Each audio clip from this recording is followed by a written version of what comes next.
Hello, everyone. Thank you for joining me.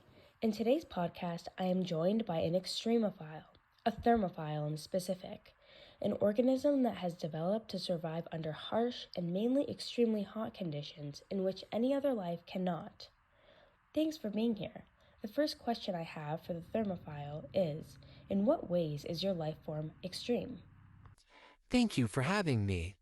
As a thermophile, we are considered some of the earliest forms of life on Earth. Majority of us are a form of bacteria and archaea, which can live through the most extreme environments and can live through cases of extreme hot weather, which would be fatal for any other life form. We are able to survive at temperatures as high as 130 degrees Celsius.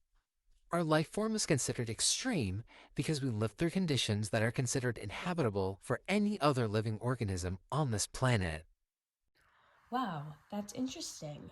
Now that the viewers and I can understand that you guys are suitable to live in such hazardous environments, do you prefer to live in those types of environments, or would you prefer normal conditions?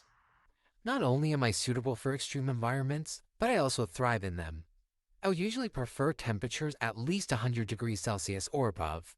After living in such conditions for so long, we've evolved and adapted to be able to comfortably live in such temperatures.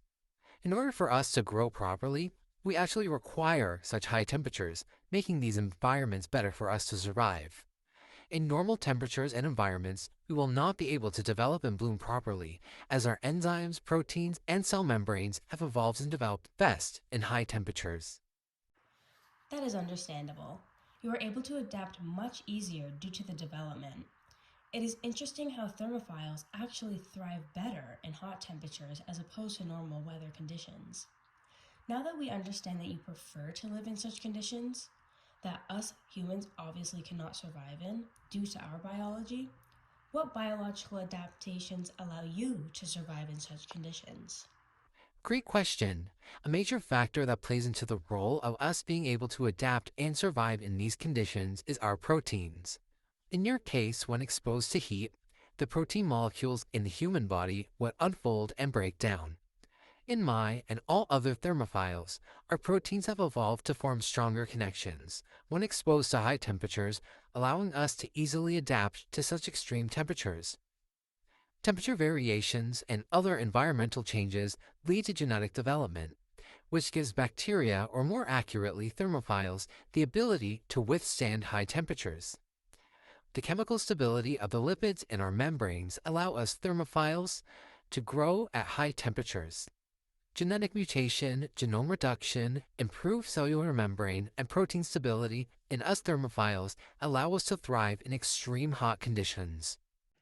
Understanding the difference in biology between you and me allows me to easily understand how you guys can so easily adapt to such hot conditions.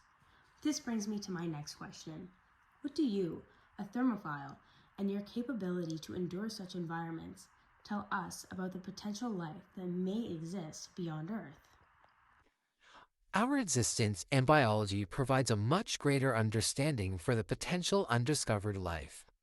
Knowing that there are certain bacteria and life forms that can exist in such extreme conditions can allow you humans and all of us to believe that there is a much greater chance that there is life beyond Earth, and that can live in such conditions that scientists within astrobiology once believed was inhabitable. The ability of life to adapt to a wide range of conditions is demonstrated by all extremophiles, including thermophiles. Initially, looking at planets, humans deem every single one in the solar system besides planet Earth as inhabitable. This is correct in the sense that humans do not live there, but knowing that extremophiles, like me, are present on Earth, allow for the possibility that they are present on other planets too. An example is a possibility that life is present on Mars due to its environmental conditions. Finding each parameter's lowest and maximum values is vital, but it's even more necessary to understand how they interact. This advances understanding of the potential for extraterrestrial life and helps us determine the limits of Earth's capacity to support life.